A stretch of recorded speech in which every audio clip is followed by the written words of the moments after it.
Thanks, sir. Thanks for taking the time, so. Yes. Whoever's ready. Sab, I saw you walking out the wine room. Was it red or white? I didn't have it. Just a little meeting I had to have. Awesome. Real quick, just wanted to speak about the rebounding battle. I know you guys have been out-rebounded a few games, this one 42-27. What is it for you guys? Is it an effort level? Is it the long balls? What is it that you think is holding you guys back from having a good effort on that side? I mean, it's tough. It doesn't fall always, in the hands of the bigs. Like, I think guards have to get in there and try and help them because obviously, like, the bigs are getting dragged out and not under the basket to just get them. And so I think it's just a collective effort from everyone that maybe isn't used to going in there and having to rebound and now understanding, like, everyone has to go get those rebounds and 50-50 balls because they can cost you a game.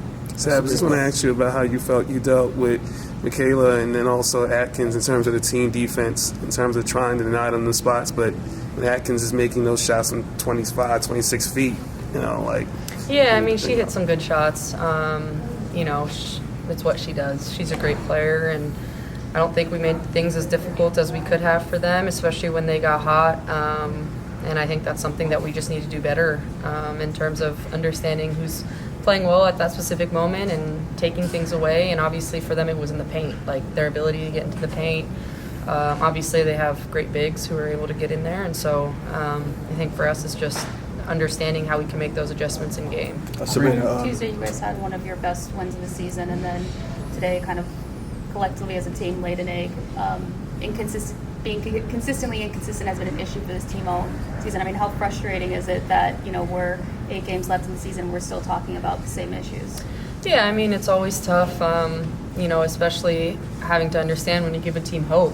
That's all they need, and I'd say in the first half, we made things way too easy for them, and that gave them hope going into halftime, knowing that they could hang with us. And I mean, Chicago's a good team. They just haven't put it together, but they beat Minnesota, like they've beaten us. Like they're a good team and tough team if you don't go out with the right mindset and mentality and for 40 minutes. And we didn't do it for 40 minutes, and it gave them enough hope to go out there and kind of out-execute us and out-hustle us. And it's a team that's playing with nothing to lose, and that's really tough. Like you got to be able to bring your A game no matter who you're playing. And I'd say tonight we probably took our foot off the gas a little bit, and it came up and kind of didn't go in our favor because of that. Sabrina, in the fourth quarter, this team managed to get 11 free throw attempts as compared to 4 through the first 3.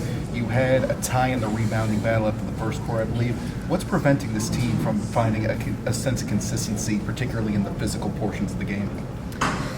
Yeah, I mean, it's tough, obviously. I think we got to the free throw line just too late. That wasn't a consistent effort, from our end to do for the entirety of the game. And once we did late, we got to the free throw line, it just took us too long. And those were some of our easiest looks, was being able to get to the free throw line and see if you go in and break up some momentum. And so I think for us it's just understanding, we can't just sit around the three-point line and shoot threes, but we just have to be really cognizant about what's working, how defenses are playing us, and what they're giving up, and being able to execute differently every single game. It's not going to be the same game every time, and I think that's something we got to do better, is just reading how they're defending us, what they're giving up, and executing to the best of our ability. Sabrina, against Atlanta on Saturday, what are some non-negotiables, not just for that game, but for the rest of the season? Yeah, I mean, it's a big game. I think everyone knows that.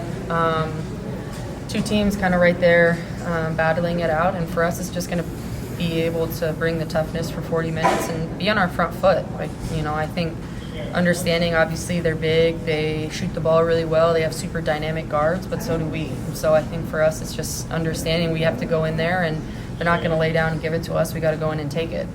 kind of saw you maybe, grab your ankle or limp just a little bit. Something happened in the fourth quarter. I guess, how are you feeling, if at all? Yeah, hopefully better tomorrow. She landed really hard on my foot, so hopefully I'll feel better tomorrow. It's also said that you guys, collectively as a team, just pissed off. It's probably the best way to describe the emotions after this game. And Sandy said she hopes you guys are pissed off to fuel you guys moving forward. I mean, how do you take a disappointing loss like this and then, correct things in 48 hours to go to take on a team that is right there in the standings? Yeah, I mean, it's what great teams do, be able to kind of handle the adversity and weather the storm and continue to stay the course, and it's not going to be pretty. Like, the season wasn't going to be an undefeated season for us, especially with just kind of the injuries that we've had and how inconsistent like our lineups have been. And so for us, it's just continuing to stay the course and really push these last 8 games to be able to reset going into playoffs and give it all we have. Finish with Brian. Sandy mentioned that early on you guys were sort of like settling for 3-pointers even though they were open, and then in the fourth you guys were sort of getting your way into the paint a lot better. Just how do you think you guys can sort of like strike that better balance between taking those open shots with the rhythm versus being more consistent on getting into the paint? Yeah, that's always the tough part, because last time we played them, we had like 19 threes against them, right? And you're hitting those shots, and then the game's completely different. And so I think it's being able to, in the moment, in the heat of the battle, being able to understand like what's working. Even if that shot's open, we got to find a different way to score because the ball's not going in. And it's tough as a shooter, obviously, and we have a team full of shooters who we kind of, will live and die with those players shooting shots and continuing to get to their spots. And those will win you games and those will lose you games. And it's one of those things, as long as we continue to kind of put in the work and seek the right shot for our offense, you kind of have to live with the results. Thanks, Thanks, Appreciate it. Yep.